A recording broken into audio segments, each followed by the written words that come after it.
Hey, my name is Chris Brennan, and I wanted to talk a little bit today about a definition of astrology that I've been thinking over recently.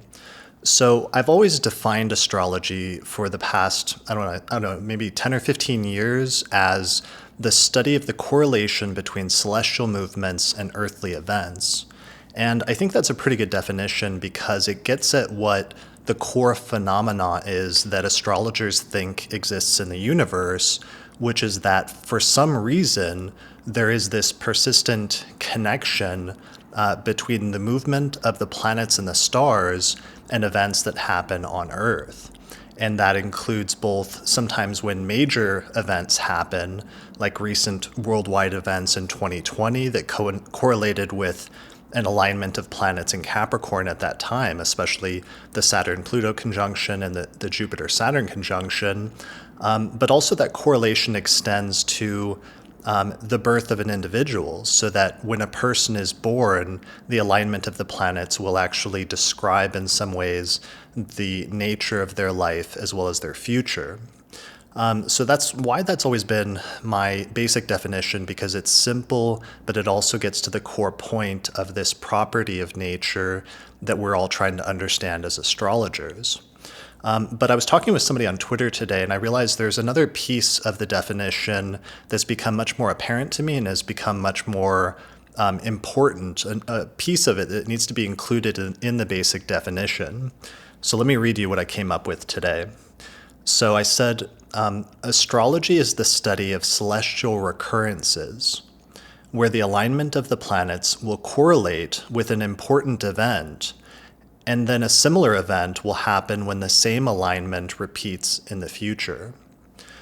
So this is really important because it gets at another piece of astrology that I think most people that are outside of the astrological community aren't aware of, which is that there's this actually very empirical component to astrology, where a large part of what astrologers are doing is we're documenting events in the past and in the present, and we're documenting what astrological correlations coincided with those events, what planetary alignments coincided with those events in the past.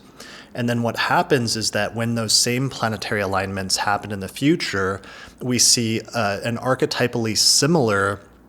set of circumstances occurring at that time. So when the planets repeat, basically, we have a similar set of events that repeat as well. And that's really at the very core of astrology for thousands and thousands of years, has been that component of going way back into the Mesopotamian tradition to like 1000 and 2000 BCE. They had these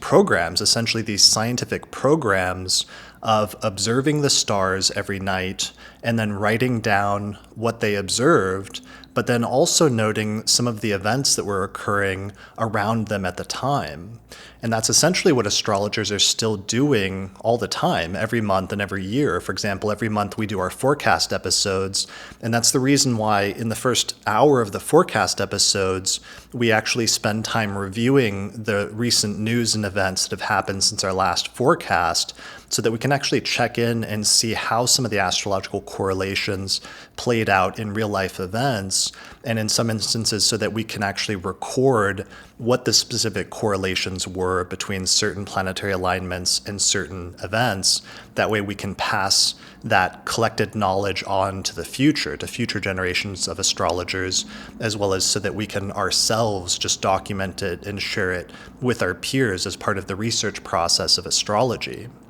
So, and that's important because then sometimes we know that some of the planetary alignments that are happening right now, such as, for example, the Venus retrograde that's been happening this summer, some of the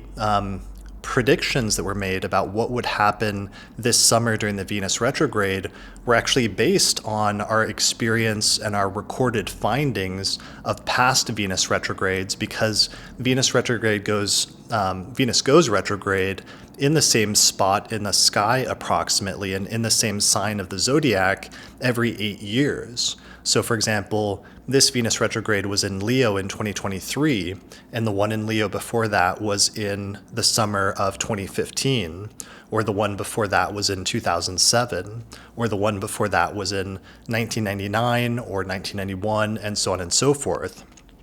So this is important because this summer we saw some really unique events occur, but in almost every one of those cases where there was a really major news story that was tied in with the Venus retrograde, it was often tied into a longer cycle that stretched back in 8-year increments, decades back into the history of whatever that topic or news story was. So like, for example, the Barbie movie was released within 24 hours of Venus stationing retrograde in Leo on July 21st, 2023. And so the question was, why is Barbie coming out when Venus is stationing retrograde in Leo? Well, it turns out when I looked into the history that Venus actually went retrograde in 1959 in Leo, the summer that Barbie came out and first became popular, and when lots of people started playing with it, when lots of little girls and children started playing with it. So the reason why Barbie was coming out this summer when Venus went retrograde in Leo was partially because Venus had gone retrograde in Leo way back when the doll was first released. So that's an instance of a type of repetition that I'm talking about. Or other instances of repetitions. There's other Venus retrograde repetitions, but we've talked about a lot of those on the podcast this summer. But other types of repetitions, for example, that astrologers are studying but also making predictions on are, for example, I've done the episode with Nick Dagan Best where we talked about the Uranus return of the United States, where that's a much more long-term cycle where Uranus will return to the same sign of the zodiac in the same area of the sky approximately every 84 years. So there's this weird cycle or correlation or repetition that astrologers have noticed for a long time now, where every time this has happened, the US has become involved in a major war. So, for example, in the first Uranus return of the United States after it was founded in 1776 happened in the middle of the 19th century and coincided very perfectly with the American Civil War. Or again, 84 years later, when Uranus did a complete cycle and came back to where it started, then we had World War II, and specifically the US's involvement in World War II again coincided with the Uranus return of the United States. So of course some astrologers then, by extension, are a little nervous about when Uranus comes back to the same spot, since it's almost been 84 years again, and that's going to happen